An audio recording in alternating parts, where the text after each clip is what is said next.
राम राम शेतकरी मित्रांनो, हा व्हिडिओ जर शेतकरी बघत असतील तर आपल्या एक शेतकऱ्याला सपोर्ट करा. आणि आमच्या माणसाचं चालू आहे सध्या काम. जर म्हणलं तर काय चालू आहे? गवत काढायला. हाताकडे बघून गवत काढा. ऊन काढ. काय झालंय? काढाय चालू, खुरपून घ्यायचं. तण होऊ दे. मग जमीन कशी हिरवी गार झाली या. झाली का नाही? थांब जरा, घाबरू नको. एवढा व्हिडिओ झाला की मी बी घेतो वेळा.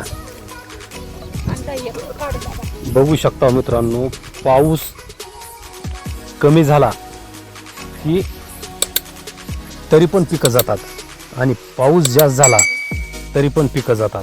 आता हे पाऊस जास्त झाल्यामुळं ही अशी अवस्था झालेली आहे कापसाची.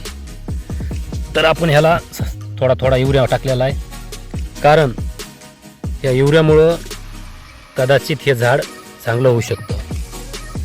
बरेच झाडं चांगले आहेत, बरेच असे मध्ये झालेले आहेत. पाण्याचा फटका. पण शेतकऱ्याचं कितीही नुकसान झालं तरी शेतकऱ्यानं कधी शेती करायची सोडली नाही. हे बघू शकता, जास्त पाऊस झाल्यामुळं काय अवस्था झाली या झाडाची.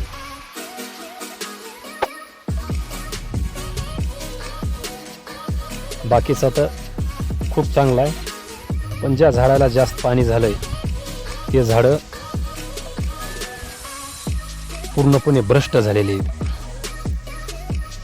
हे झालेलं जे नुकसान आहे झाडाचं, पिकाचं, याची भरपाई तर काय आपल्याला मुख्यमंत्र्याकडून नको, कारण आपल्याला माहिती ते काय देणार नाहीत. त्यामुळं आपण अपेक्षाही करणं चुकीचं आहे. बरोबर आहे ना? हाताकडे बघून काढा.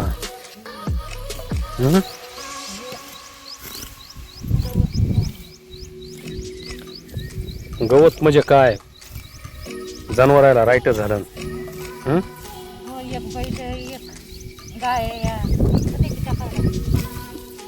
कापसाचं एवढं नुकसान झालं या, काही मुख्यमंत्र्याकडून अपेक्षा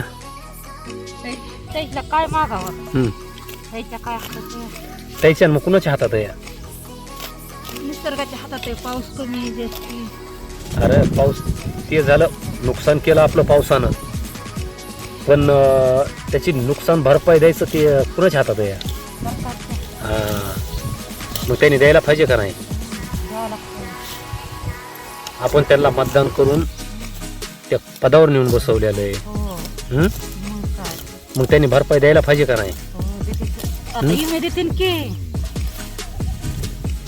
इमे नाही, हे आता झालेल्या पिकाचे नुकसान काय वाटतंय तुला? द्यायला पाहिजे का नाही? त्याने द्यायला पाहिजे. कोणाला आता काही नुकसान झालेली बरं वाटते का शेतात?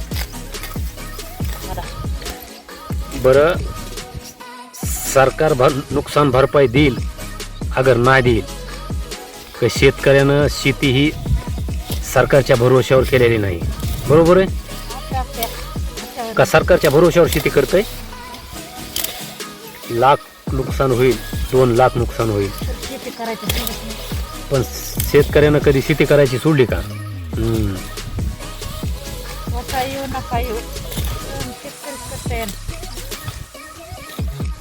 माझ्या शेतकरी मित्रांनो, तुम्ही तर बघितलं शेतकऱ्याचं झालेलं नुकसान. त्याला होत्या चलत राहतंय. बस आज व्हिडिओ आता काढतोय गवत.